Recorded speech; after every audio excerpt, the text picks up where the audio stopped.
चला तर मग मुलांनो, आज आपण एक गणितातली जी गुणाकार ही क्रिया आहे त्याची एक शॉर्ट टेक्निक शिकणार आहोत. तयार आहात सगळेजण? चला तर मग 11 या संख्येने गुणाकार करणे.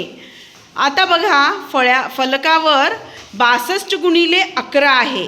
आता हे कशा पद्धतीने उत्तर काढणार? तयार आहेस प्रिन्स?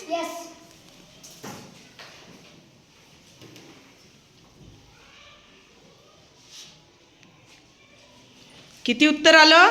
682. बरोबर. पण हे बरोबर आहे की नाही याचा आपल्याला आधी पडताळा करावा लागेल. जी पारंपरिक गुणाकाराची पद्धत आहे तिथे कर.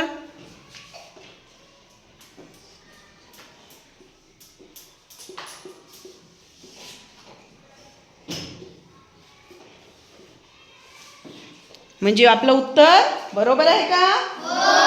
आता मला सांग, त्यात काय केलं तू? 2 हा एकक स्थानी आहे म्हणून 2 ला आपण एकक स्थानी देईल आणि 6 आपण शतक स्थानी देईल आणि नंतर 6 आणि 2 ची बेरीज केल्यावर आपला उत्तर 682 असे येईल. बरोबर.